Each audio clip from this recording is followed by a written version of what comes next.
파죽지세 문 대통령 인사. 그런데 은발 장관 후보자의 딜레마 하나가 생겼습니다. 들으셨던 것처럼 잘 나가던 문재인 정부 인사에 잠시 짚어볼 게 하나 생겼습니다. 이 딸 위장 전입 논란이 불거진 강경화 외교부 장관 후보자인데요. 이 강 후보자가 오늘 뉴욕 공항에서 취재진과 만났습니다. 그 목소리 한번 들어보시죠. 외교 사안이 어려운 문제들이 많이 있는 상황에서 진짜 어깨가 굉장히 무겁고요. 또 여성이라고 하지만 외교부에 또 오래 몸을 담았었고 지금 저희 남편, 저희 아이가 어떤 생각을 하고 있는지 어떤 말을 하고 있는지 저는 지금 모르고 있습니다. 일단 통화를 좀 해봐야 될 것 같습니다. 네, 알겠습니다. 고맙습니다.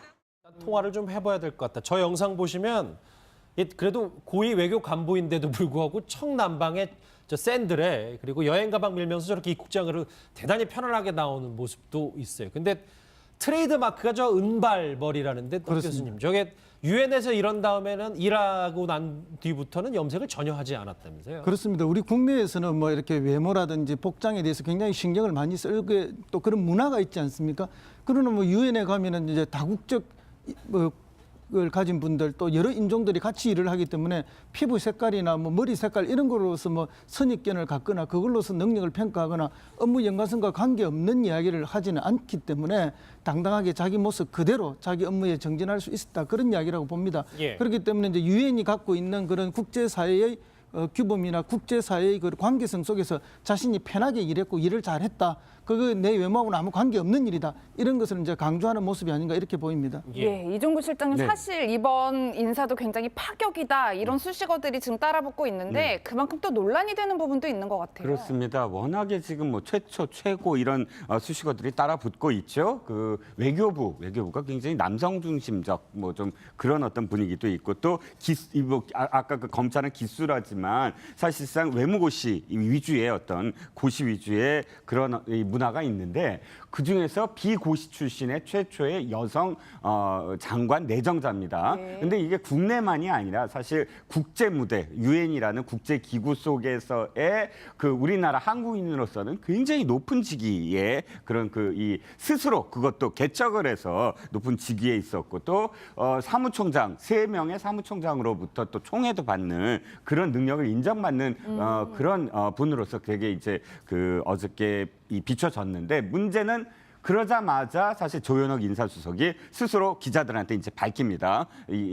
저 대변인의 어떤 그런 지명 발표 이후에 가장 큰 문제가 딸의 이중 국적 문제. 워낙에 이 딸이 외국에서 이제 태어나서 계속 있었기 때문에 국적이 어느 국적을 택할 것이냐 했을 때 성년이 돼서 이제 미국 국적을 택했다는 문제하고 사실 더 논란은 저 위장 전입 문제 아니겠어요? 그렇습니다. 이제 그 말씀을 드리려고 했는데 위장 전입 문제 그 고등학교를 사실 국내에 들어와서 고등학교를 다니는데 이 본인의 이야기는 이겁니다. 이화여고를 나왔는데 자신이 그러니까 강경화 내정자가 이화여고를 나왔는데 자기가 이화여고를 좀 다니게 하고 싶다. 나의 모교에 다니게 하고 싶어서 그쪽에 지인이 있어서 그 딸의 어떤 전입을 이제 그쪽으로 이제 신고를 했다라는 별명입니다. 그런데 문제는 이제 그것을 이렇게 생각이 들어요. 그 이전에 어떤 위장 전입이나 혹은 뭐 또 부동산 투기나 이런 문제들은 나중에 언론에서 밝혀져서 해명하는 과정에서 사실 더 불거졌는데 이번에는 인사수석이 직접 밝히고 그다음에 남편인 그 연대 명예교수 이 교수가 또 밝히고 그다음에 또 마지막으로 이렇게 스스로도 공항에서 밝혔어요. 그러면 이것이 어떤 영향을 미칠까? 그건 좀 지켜봐야 될 것 같습니다. 그 지켜볼 걸 저희가 한번 얘기를 해보려고. 왜냐하면 말씀하셨던 그 어제 인사수석의 조기 조치 그 목소리 한번 먼저 들어보시죠. 강 후보자의 장녀는 1984년 후보자가 미국 유학 중 출생한 선천적 이중 국적자였습니다. 본인은 다시 한국 국적을 취득하겠다라고 저희하고 약속을 한 바 있습니다. 이러한 문제에도 불구하고 저희가 강경화 후보자를 지명한 이유는 후보자의 외교 역량을 높이 평가했고 또 현재의 상황에서 가장 적임자라고 판단했기 때문입니다. 그러니까 위장 전입은 우리도 잘 알고 있는데 그래도 적임자다라는 이 부분을 어떻게 이현주 의원님 봐야 될까요? 사실 우리가 이제 매번 이런 조각 당시나 뭐 장관들 청문회 때 보면 이제 이중국적, 그다음에 뭐 세금 탈루, 뭐 병역 문제 뭐 등등 이런 것들이 중요한 이제 검증으로 떠오르잖아요. 그렇죠. 뭐 기억하시겠지만 사실 이것 때문에 조각할 때 되면 대충만 뭐 30%는 그냥 자동 탈락하는 경우가 꽤 있었지 않습니까? 예. 그래서 이제 지금 이제 특히 또 문재인 대통령이 후보 시절에 이 문제를 굉장히 강조를 했습니다. 특히 이제 뭐 병역 면탈이나 또 부동산 투기, 또 세금 탈루, 위장 전입, 논문 표절 이거는 정말 그 아예 대상자로도 삼지 않겠다라는 이야기를 했기 때문에 이제 그 자체가 또 이제 지금 이제 도마에 올라와 있는 것이거든요. 그런 기준에서 보면 사실 강경화 후보자는 이 대상 자체도 되지 않는 것이죠.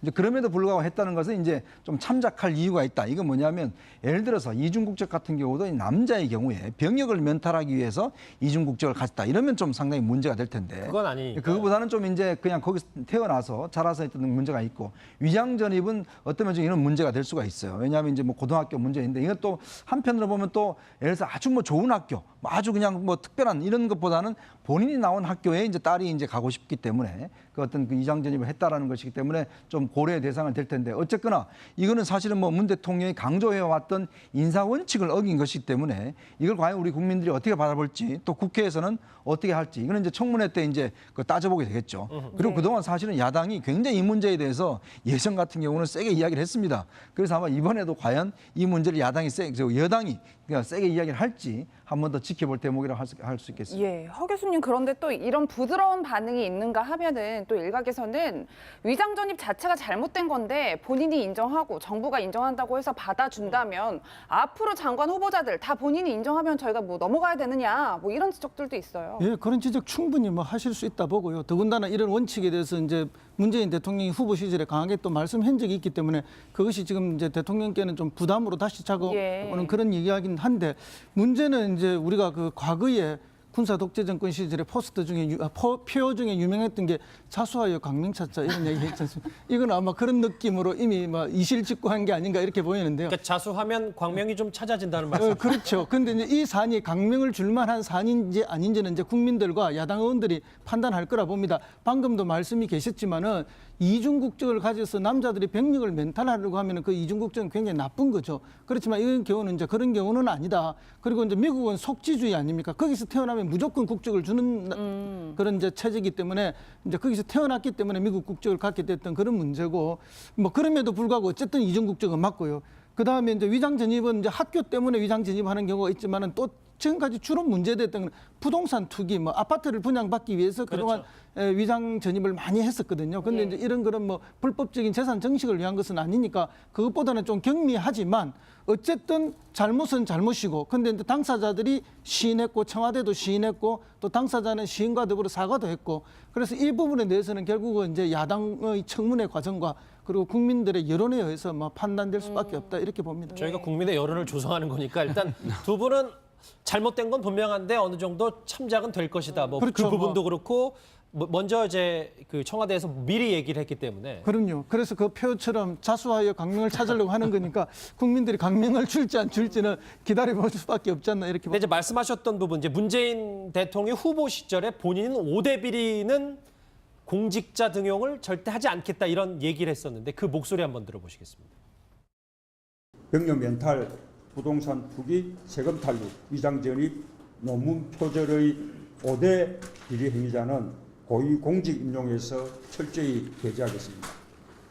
고위공직자 인사추천 실명제를 도입하고 공직자 인사검증법을 제정해 인사를 투명하게 하고 시스템화하겠습니다.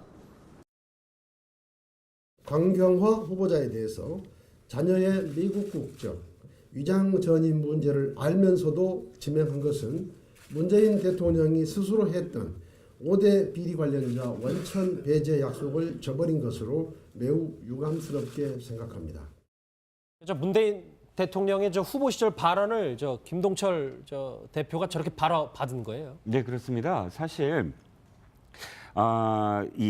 이건 이 청문회 문제는 사실 정권마다 계속 되풀이되어 왔잖아요. 그러면 바로 전 정부 하에서 이 청문회에 위장 전입이 얼마나 있었는지를 한번 좀 찾아보면 어떻게 되냐면 64명의 인사청문회를 했는데 그중에 37%가 위장 전입이 이어서 당시에 언론 보도가 어떻게 나왔냐면 위장 전입은 고위공직자의 필수 스펙이다. 뭐 이런 표현의 그런 거 제목도 10명 중 3명이 그랬어요? 네네 제목도 있었습니다. 최근 들어서 그러니까 이 정부의 마지막 장관 인선에서 유기준 장관이나 유일호 부총리도 위장 전입이 있었거든요. 그래서 막 그때 당시에 어떤 야당이었던 더불어민주당, 그러니까 아니 거꾸로 이제 여당이었던 지금의 자유한국당 입장에서는 사실상 그때도 이 야당에서 어느 정도 인사청문회 위장 전입을 들어줬던 어떤 예가 있었다라는 점 하나. 그다음에 보수 입장에서 봤을 때 사실은 굉장히 강경화 이번에 내정자가 적임자다라고 할 수 있는 대목이 하나 있어요. 그러니까 하태경 의원이 참 좋은 탁월한 선택이었다 하는 부분이 어떤 걸 얘기하냐면 하태경 의원은 사실 북한 인권과 관련해서 지금 5년 동안 계속 역설하는 그런 의원이거든요. 예. 자, 이 강 내정자의 지금 유엔에서의 활동은 딱 이거예요. 여성, 그다음에 인권. 그 인권과 관련해서도 특히나 북한 인권과 관련한 굉장히 많은 업적을 지금 갖고 또 많은 부분에서 이 국제적인 어떤 그런 인적 네트워크를 갖거든요. 자, 북한과 관련한 어떤 그런 직접적인 외교 경력이 없다에 대한 대답 중에 하나가 북한 인권과 관련해서 유엔의 각 국과 관련한 그런 네트워크를 형성하는 그런 경력이 있다라는 답이 나올 정도로 사실은 북한 인권과 관련한 부분에 관련해서는 보수 측에서도 이 사람 참 적임자다라고 할 수 있는 부분이 있다는 거죠. 세 분은 일단 저 위장 전입에 대해서 아까 자수해서 광명 찾았다.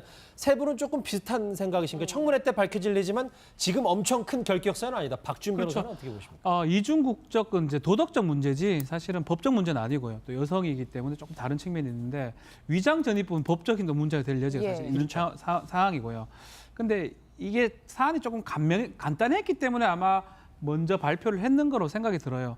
네, 제가 봤을 때 이까지는 괜찮을 것 같은데 뭔가 하나 더 나온다든지. 이중국적 위장 전입 플러스 뭐가 또 아마 나온다면. 이렇게 미리 발표하는 거 처음 봤어요. 우리 흠 있는 사람 뽑는다라고 미리 발표하는 인사도 거의 처음 보는데 이까지는 뭐 인사 검증하면서도 이 정도는 괜찮다고 생각하기 때문에 미리 얘기한 거로 생각이 들고 여기에서 좀 더 나간다면 좀 어렵지 않을까. 왜냐하면 5대라는 어떤 안 된다라는 거를 문재인 대통령 후보 시절에 시스템을 걸었던 거거든요. 예. 여기까지는 괜찮을 수 있는데 만약에 조금 더 된다면 뭐 박지원 의원이라든지 그 눈들이 있지 않습니까? 예리한 눈들에 의해서 상당히 쉽진 않다 이렇게 보입니다. 내분 여론은 이제 대략적으로 어느 정도인지 알겠습니다. 예, 이현중 의원님 네. 그런데 뭐 이런 위장 전입뿐만 아니라 국민의당에서는 이 문제를 지적을 했더라고요. 북핵에 대한 경험이 없다. 이 부분은 어떻게 봐야 될까요? 그렇죠. 저도 이 부분은 참 우려스러운 좀 대목이 있어요. 왜 그러냐면 사실은 이제 외교부 장관 같은 경우는 특히 대미 외교, 즉 한미 동맹과 북핵 이게 상당히 이제 중요한 어떤 과제지 않습니까?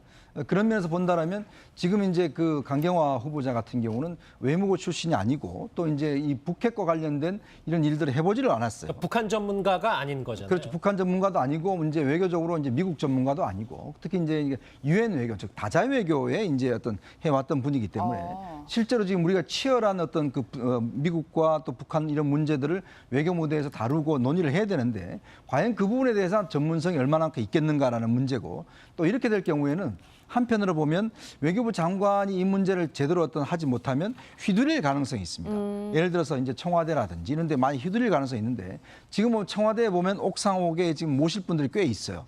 지금 정의용 지금 안보실장도 사실 외교부의 고참 선배고 그다음에 이제 문정인 외교안보 특보도 마찬가지고 이런 분들이 보면 사실은 어떤 면에서 보면 이분들이 주로 하고 이제 어떤 외교부는 그 하부기관화 될 수 있는 가능성도 충분히 있거든요. 그래서 예전에 2003년도에 윤영관 당시 이제 서울대 교수가 그 외교부 장관이 됐을 때 내부의 어떤 싸움 때문에 굉장히 휘둘려서 그때 뭐 자주파 동맹파 싸움이 엄청 심했습니다. 예. 그래서 결국 이제 임기를 제대로 하지도 못하고 사퇴를 했던 기억이 있거든요.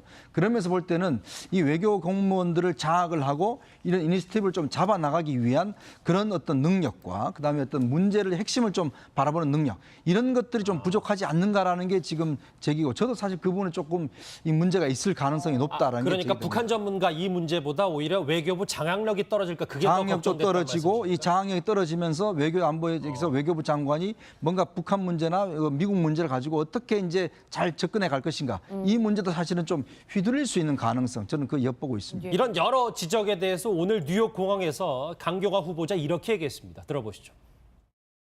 뭐 직접 다른 경험은 없지만은 북핵 문제가 그냥 뭐 한반도 문제를 넘어서 국제적인 그 현안으로 오래 남아있지 않습니까? 그래서 유엔에도 자주 그 문제가 거론이 됐고요. 또 제가 그 문제를 직접 다루지는 않았다고 하더라도 국제 무대에서 여러 가지 현안에 대해서 많은 활동을 했고 경험이 있고 그 경험을 바탕으로 제 나름대로 기여를 하고자 합니다. 우려할 필요. 예, 뭐 본인께서도 직접 다룬 적은 없다라고 말을 하고 있는데 뭐 저희가 우려를 좀 해야 될 부분이라고 봐야 될까요? 아무래도 이제 뭐 외교부 내에 고시 출신도 아니고 비고시 출신이고 뭐 여러 가지 걱정이 있을 수는 있는데요.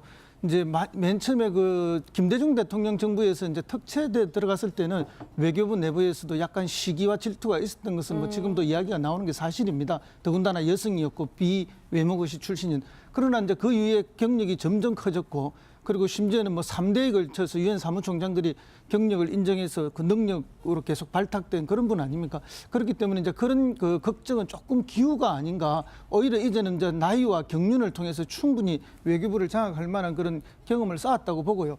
그다음에 이제 이게 뭐 이제 핵 문제를 뭐 많이 다루지 않았다, 경험이 없다 그랬는데 이제 본인도 직접 인정을 했습니다. 직접 다룬 바는 없지만 간접 경험은 여러 번 했다. 왜냐하면 유엔에서 그동안 북한의 미사일 발사나 또는 핵 실험과 관련해서 여러 차례 제재 결의안을 내지 않습니까? 그 결의안을 낼 때 옆에서 같이 다 일을 하고 직접 주무부수가 아니더라도 옆에 간접 부수로서 같이 늘 보고 있기 때문에 충분히 그 부분에 대해서 훈련은 돼 있을 것이다. 그래서 자신감을 갖고 지금 하는 이야기다 이렇게 느껴집니다.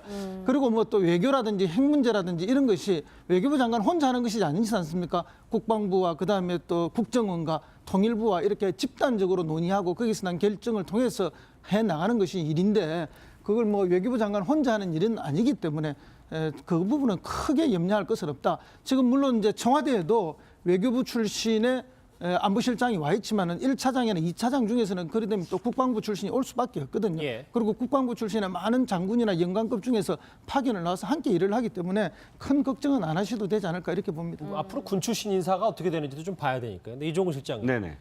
저 강경화 후보자가 반기문의 사람으로 잘 알려져 있잖아요. 아, 그렇죠. 좀 전에는 사실 이제 김대중 전 대통령이 이제 미국 정상과 만났을 때 그 뒤에서 계속 통역을 하는 모습을 볼 수가 있었죠. 그 다음에 2016년도에요. 반기문 총장 안동에 왔을 때 뒤에서 보좌를 했는데 그 지금 빨간 원으로 지금 보이고 있죠. 맨 뒷줄에서 이제 보좌를 했습니다. 그런데 아까 앵커가 말씀하셨듯이 반기문의 사람이냐라는 것이 또 오해를 불러일으키는 게 지금 구테스 사무총장 있지 않습니까? 구테스 사무총장이 정책특보까지 했어요. 그랬는데 그러면 반기문의 사람으로서 만약에 후광을 받아서 구테스가 뭐 채용을 했느냐? 전혀 아니라는 거죠. 그쪽 유엔의 어떤 그 관계자들의 얘기는 진짜 이 어디서부터 시작이 되냐? 구테스 사무총장이 인수팀장을 맡긴다는, 그러니까 정권의 인수위원장처럼 이 반기문 총장에서 구테스 총장으로 갈 때 구테스 총장이 굳이 인수팀장을 맡겨서 나중에 정책특보로까지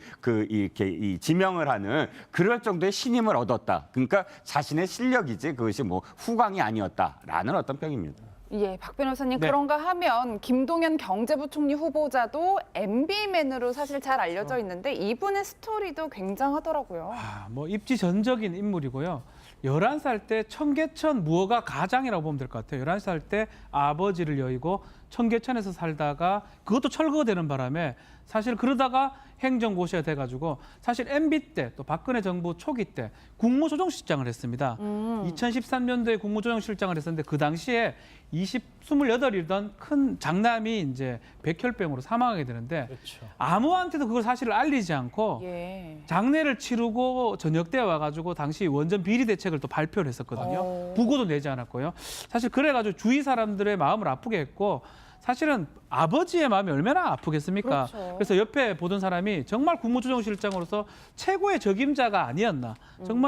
정말 사하고 공을 구별할 수 있는 사람이라고 이렇게 평가를 내렸었는데 이 MB 사람, 어쩌면 박근혜 정부 사람을 지금 문재인 대통령이 지금 임명한 그런 상황입니다. 그러니까 뭐 반기문 전 총장, 이명박 전 대통령 그 이제 최측근들도 이제 그 문재인 정부가 품는다는 이런 얘기인데 계속되는 파격 인사에 민주당 경선 동지들은 어떻게 평가할지 그 목소리 한번 들어보시겠습니다. 문재인 대통령 지난 열흘 이렇게 보면 굉장히 준비 많이 하신 것 같다는 느낌을 받습니다. 우리 사회에 많은 좋은 분들이 곳곳에서 많이 이렇게 성장해 있구나 이런 걸 느끼면서 문재인 시대는 대한민국의 새로운 시대를 이제 만들 것이다라는 기대 이런 것을 저도 크게 갖게 되는 열흘이었습니다. 저는 요새 제가 청와대에 앉아 있는 것 같아요. 왜 그러냐면 제가 하고 싶은 걸 다 하고 있는 거예요. 극찬을 하는데 어쨌든 지금까지 뭐 강경화 후보자부터 그 인사 쭉 보면 그 사람 인생에 이제 감동이 있는 휴먼 스토리가 있는 사람들을 고루 인사해 드리는 특히 글쎄 남의 사람이라도 그냥 다 불러다 쓰는 이거를 어떻게 이현정 의원님 우리가 봐야 됩니까? 저는 보면 이제 문재인 대통령이 이제 그 예전에 노무현 대통령 시절에도 어떤 이제 빚을 해봤고 또 대선도 재수를 했지 않습니까? 그리고 이번에도 보면 물론 40%에 따른 이제 득표를 올렸지만 또 나머지 60%는 본인을 찍지 않았거든요. 이제 그런 현실을 제가 보면 문재인 대통령이 굉장히 잘 인식을 하고 있다는 저는 그렇게 생각이 들어요. 왜냐하면 이 정권이 보면 지금 탄핵으로 인한 이제 새로운 생긴 어떤 대선에서 이루어진 정권이기 때문에 본인의 어떤 집권 기반을 좀 강화하지 않으면 나머지 야당들의 어떤 그 공세가 굉장히 심해질 거라는 것을 아마 본능적으로 알고 있는 것 같습니다. 그렇기 때문에 이 위기를 극복하는 것은 결국은 어떤 통합적 인사 이걸로 통해서 어떤 이 초창기의 어떤 국민적 어떤 합의라든지 이런 지지 기반을 강화해내겠다 이런 전략들 이미 오래전부터 이미 머릿속에 생각해 있었던 것 같아요. 그래서 지금 보면 사실은 이제 측근들이 연이어서 다 뒤로 물러났고 그다음에 지금 안희정 그다음에 지금 이재명뿐만 아니라 지금 반기문 옛날 MB 박근혜 여기 있던 사람들 다 지금 쓰지 않습니까? 예. 이제 그런 면들이 보면 이제 문재인 대통령이 결국은 이 통합의 힘으로 가지 않으면 이 정권을 갖다가 오래 가져갈 수 없다. 이런 어떤 절박성 속에서 일단 하는 것 같고 그 전략 자체가 지금 상당히 먹혀들어가고 있고 실적으로 그게 지금 여론조사 지표나 국민들 지금 문재인 대통령을 찍지 않았던 국민들까지도 내가 사람 잘못 봤다. 이렇게 이야기할 정도로 어떤 인기를 얻고 있기 때문에 그 전략 자체는 정말 능력이 있다라면 무슨 사람들 다 쓰겠다라는 그런 전략 자체는 저는 굉장히 훌륭한 전략이라고 봅니다. 일만 잘한다면 다 끌어다 쓰겠다는 문재인 대통령의 인사 스타일 그리고 은발 장관 딜레마 얘기까지 해봤습니다. 그럼 불법적인 재산 증식을 위한 것은 아니니까 그것보다는 좀 경미하지만 어쨌든 잘못은 잘못이고 근데 이제 당사자들이 시인했고 청와대도 시인했고 또 당사자는 시인과 더불어 사과도 했고 그래서 이 부분에 대해서는 결국은 이제 야당의 청문회 과정과 그리고 국민들의 여론에 의해서 판단될 수밖에 없다 이렇게 봅니다. 저희가 국민의 여론을 조성하는 거니까 일단 두 분은 잘못된 건 분명한데 어느 정도 참작은 될 것이다. 그렇죠. 그 부분도 그렇고 먼저 이제 그 청와대에서 미리 얘기를 했기 때문에. 그럼요. 그래서 그 표처럼 자수하여 강명을 찾으려고 하는 거니까 국민들이 강명을 줄지 안 줄지는 기다려볼 수밖에 없지 않나 이렇게. 근데 이제 말씀하셨던 부분 이제 문재인 대통령 후보 시절에 본인은 5대 비리는 공직자 등용을 절대 하지 않겠다 이런 얘기를 했었는데 그 목소리 한번 들어보시겠습니다. 병력 멘탈, 부동산 투기, 세금 탈루, 위장 전입, 논문 표절의 5대 비리 행위자는 고위공직 임용에서 철저히 배제하겠습니다. 고위공직자 인사 추천 실명제를 도입하고 공직자 인사검증법을 제정해 인사를 투명하게 하고 시스템화하겠습니다. 강경화 후보자에 대해서 자녀의 미국 국적, 위장 전입 문제를 알면서도 지명한 것은 문재인 대통령이 스스로 했던 5대 비리 관련자 원천 배제 약속을 저버린 것으로 매우 유감스럽게 생각합니다. 문재인 대통령의 후보 시절 발언을 김동철 대표가 저렇게 받은 거예요. 네, 그렇습니다. 사실 이건 이 청문회 문제는 사실 정권마다 계속 되풀이되어 왔잖아요. 그러면 바로 전 정부 하에서 이 청문회에 위장 전입이 얼마나 있었는지를 한번 좀 찾아보면 어떻게 되냐면 64명의 인사청문회 최고 이런 수식어들이 따라 붙고 있죠. 그 외교부가 굉장히 남성 중심적 뭐 좀 그런 어떤 분위기도 있고 또 아까 그 검찰은 기수라지만 사실상 외무고시 위주의 어떤 고시 위주의 그런 문화가 있는데 그 중에서 비고시 출신의 최초의 여성 장관 내정자입니다. 근데 이게 국내만이 아니라 사실 국제 무대 유엔이라는 국제 기구 속에서의 그 우리나라 한국인으로서는 굉장히 높은 직위에 그런 이 스스로 그것도 개척을 해서 높은 직위에 있었고 또 사무총장 3명의 사무총장으로부터 또 총애도 받는 그런 능력을 인정받는 그런 분으로서 되게 이제 그 어저께 비춰졌는데 문제는 그러자마자 사실 조현옥 인사수석이 스스로 기자들한테 이제 밝힙니다. 저 대변인의 어떤 그런 지명 발표 이후에 가장 큰 문제가 딸의 이중 국적 문제. 워낙에 이 딸이 외국에서 이제 태어나서 계속 있었기 때문에 국적이 어느 국적을 택할 것이냐 했을 때 성년이 돼서 이제 미국 국적을 택했다는 문제하고 사실 더 논란은 저 위장 전입 문제 아니겠어요? 그렇습니다. 이제 그 말씀을 드리려고 했는데 위장 전입 문제 그 고등학교를 사실 국내에 들어와서 고등학교를 다니는데 이 본인의 이야기는 이겁니다. 이화여고를 나왔는데 자신이 그러니까 강경화 내정자가 이화여고를 나왔는데 자기가 이화여고를 좀 다니게 하고 싶다. 나의 모교에 다니게 하고 싶어서 그쪽에 지인이 있어서 그 딸의 어떤 전입을 이제 그쪽으로 이제 신고를 했다라는 별명입니다. 그런데 문제는 이제 그것을 이렇게 생각이 들어요. 그 이전에 어떤 위장 전입이나 혹은 뭐 또 부동산 투기나 이런 문제들은 나중에 언론에서 밝혀져서 해명하는 과정에서 사실 더 불거졌는데 이번에는 인사수석이 직접 밝히고 그다음에 남편인 그 연대 명예교수 이 교수가 그것도 밝히고 그다음에 또 마지막으로 이렇게 스스로도 공항에서 밝혔어요. 그러면 이것이 어떤 영향을 미칠까? 그건 좀 지켜봐야 될 것 같습니다. 그 지켜볼 걸 저희가 한번 얘기를 해보려고. 왜냐하면 말씀하셨던 그 어제 인사수석의 조기 조치 그 목소리 한번 먼저 들어보시죠. 강 후보자의 장녀는 1984년 후보자가 미국 유학 중 출생한 선천적 이중 국적자였습니다. 본인은 다시 한국 국적을 취득하겠다라고 저희하고 약속을 한 바 있습니다. 이러한 문제에도 불구하고 저희가 강경화 후보자를 지명한 이유는 후보자의 외교 역량을 높이 평가했고 또 현재의 상황에서 가장 적임자라고 판단했기 때문입니다. 그러니까 위장 전입은 우리도 잘 알고 있는데 그래도 적임자다라는 이 부분을 어떻게 이현주 의원님 봐야 될까요? 사실 우리가 이제 매번 이런 조각 당시나 뭐 장관들 청문회 때 보면 이제 이중국적 그다음에 뭐 세금 탈루 뭐 병역 문제 뭐 등등 이런 것들이 중요한 이제 검증으로 떠오르잖아요. 그렇죠. 뭐 기억하시겠지만 사실 이것 때문에 조각할 때 되면 대충만 뭐 30%는 그냥 자동 탈락하는 경우가 꽤 있었지 않습니까? 그래서 이제 지금 이제 특히 또 문재인 대통령이 후보 시절에 이 문제를 굉장히 강조를 했습니다. 특히 이제 뭐 병역 면탈이나 또 부동산 투기, 또 세금 탈루, 위장 전입, 논문 표절 이거는 정말 그 아예 대상자로도 삼지 않겠다라는 이야기를 했기 때문에 이제 그 자체가 또 이제 지금 이제 도마에 올라와 있는 것이거든요. 그런 기준에서 보면 사실 강경화 후보자는 이 대상 자체도 되지 않는 것이죠. 이제 그럼에도 불구하고 했다는 것은 이제 좀 참작할 이유가 있다. 이건 뭐냐면 예를 들어서 이중국적 같은 경우도 남자의 경우에 병역을 면탈하기 위해서 이중국적을 가졌다. 이러면 좀 상당히 문제가 될 텐데. 그건 아니니까. 그거보다는 좀 이제 그냥 거기서 태어나서 자라서 했던 문제가 있고 위장 전입은 어떤 면에서 이런 문제가 될 수가 있어요. 파죽지세 문 대통령 인사. 그런데 은발 장관 후보자의 딜레마 하나가 생겼습니다. 들으셨던 것처럼 잘 나가던 문재인 정부 인사에 잠시 짚어볼 게 하나 생겼습니다. 이 딸 위장 전입 논란이 불거진 강경화 외교부 장관 후보자인데요. 이 강 후보자가 오늘 뉴욕 공항에서 취재진과 만났습니다. 그 목소리 한번 들어보시죠.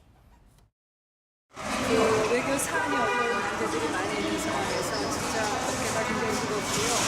또 여성이라고 하지만 외교부에 또 오래 몸을 담았었고 지금 저희 남편, 저희 아이가 어떤 생각을 하고 있는지 어떤 말을 하고 있는지 저는 지금 모르고 있습니다. 일단 통화를 좀 해봐야 될 것 같습니다. 네, 알겠습니다. 고맙습니다.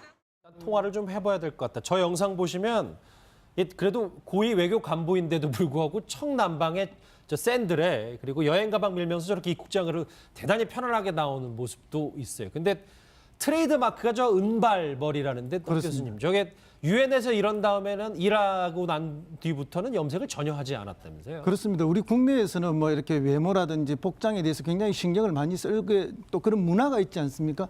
그러나 뭐 유엔에 가면은 이제 다국적 을 가진 분들 또 여러 인종들이 같이 일을 하기 때문에 피부 색깔이나 뭐 머리 색깔 이런 거로서 뭐 선입견을 갖거나 그걸로서 능력을 평가하거나 업무 연관성과 관계없는 이야기를 하지는 않기 때문에 당당하게 자기 모습 그대로 자기 업무에 정진할 수 있었다 그런 이야기라고 봅니다. 예. 그렇기 때문에 이제 유엔이 갖고 있는 그런 국제사회의 규범이나 국제사회의 그 관계성 속에서 자신이 편하게 일했고 일을 잘했다. 그거 내 외모하고는 아무 관계없는 일이다. 이런 것을 이제 강조하는 모습이 아닌가 이렇게 보입니다. 예, 이종구 실장님 네. 사실 이번 인사도 굉장히 파격이다 이런 수식어들이 지금 따라붙고 있는데 그만큼 또 논란이 되는 부분도 있는 것 같아요. 그렇습니다. 워낙에 지금 뭐 최초 그다음에 이제 뭐 고등학교 문제인데 이것도 한편으로 보면 또 예를 들어서 아주 뭐 좋은 학교, 뭐 아주 그냥 뭐 특별한 이런 것보다는 본인이 나온 학교에 이제 딸이 이제 가고 싶기 때문에 그 어떤 그 이장 전입을 했다라는 것이기 때문에 좀 고려의 대상은 될 텐데 어쨌거나 이거는 사실은 뭐 문 대통령이 강조해 왔던 인사 원칙을 어긴 것이기 때문에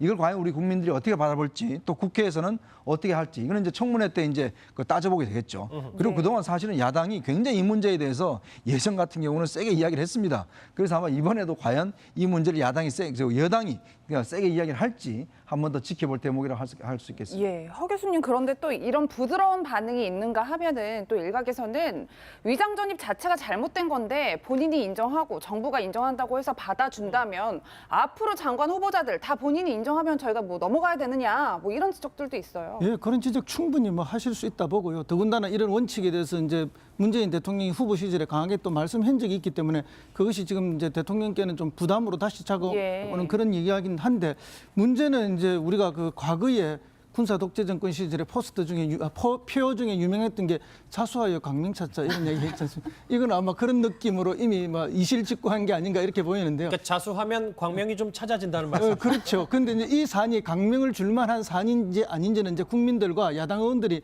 판단할 거라 봅니다. 방금도 말씀이 계셨지만은 이중 국적을 가져서 남자들이 병력을 멘탈하려고 하면은 그 이중 국적은 굉장히 나쁜 거죠. 그렇지만 이런 경우는 이제 그런 경우는 아니다. 그리고 이제 미국은 속지주의 아닙니까? 거기서 태어나면 무조건 국적을 주는 그런 이제 체제이기 때문에 이제 거기서 태어났기 때문에 미국 국적을 갖게 됐던 그런 문제고 뭐 그럼에도 불구하고 어쨌든 이중 국적은 맞고요. 그 다음에 이제 위장 전입은 이제 학교 때문에 위장 전입하는 경우가 있지만은 또 지금까지 주로 문제됐던 건 부동산 투기, 뭐 아파트를 분양받기 위해서 그동안 위장 전입을 많이 했었거든요. 근데 이제 이런 거